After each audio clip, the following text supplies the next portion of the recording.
그럼 이제 교과서 70쪽을 한번 살펴볼까요? 우리나라 주요 공업지역 지도와 교통도를 비교했을 때 주요 항구의 위치는 어떠한가요? 주요 공업 지역의 위치에 주요 항구가 분포하고 있습니다.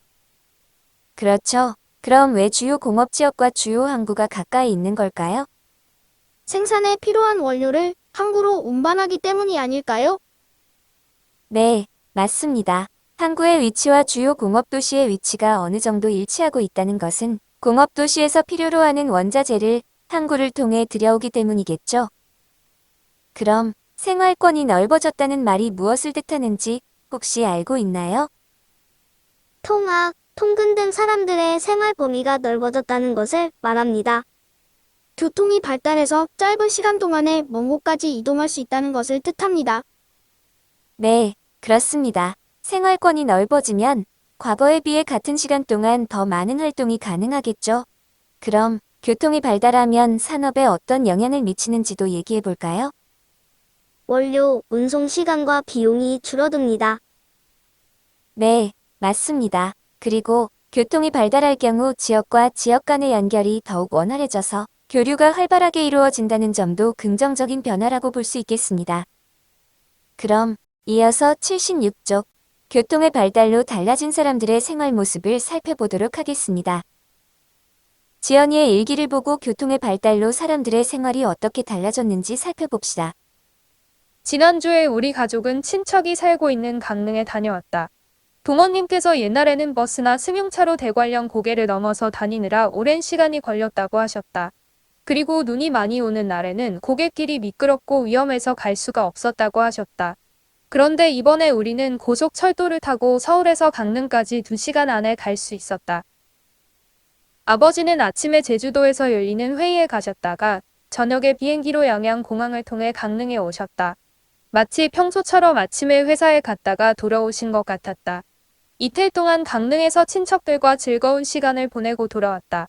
집에 돌아오니 어제 인터넷으로 구매했던 물건이 택배로 집에 도착해 있었다. 배송 출발지가 부산이었는데 벌써 서울에 도착했다니 우리나라 교통이 정말 발달했다고 생각하며 감탄했다.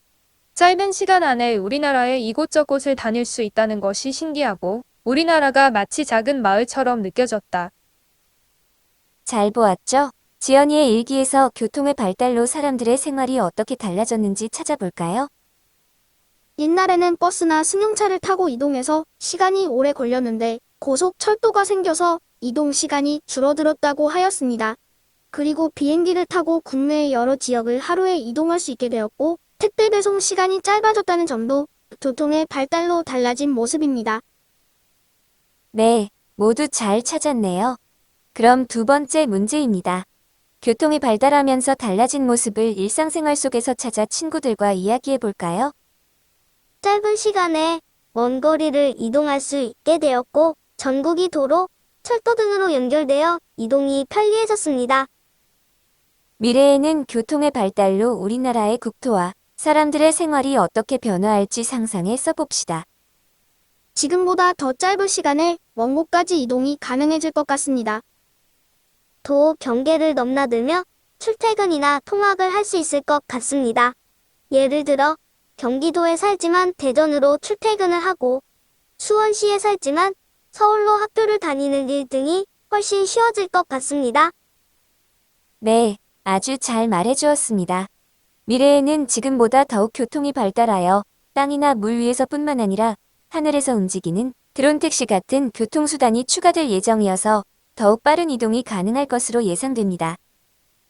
게다가 고속철도가 안 가는 곳이 없을 정도로 역이 많아지고 노선이 다양해져 지금보다 훨씬 더 편리한 일상생활을 하게 될 것임을 예상할 수 있습니다.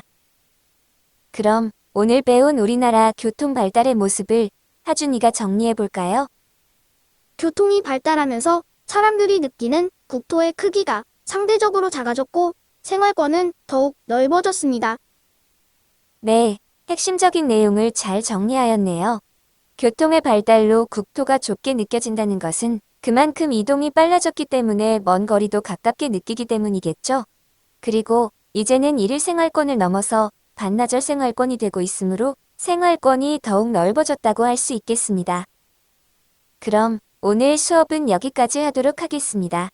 다음 시간에는 1단원의 22차 시, 인문 환경의 변화에 따라 우리 국토가 어떻게 달라졌는지 알아보도록 하겠습니다.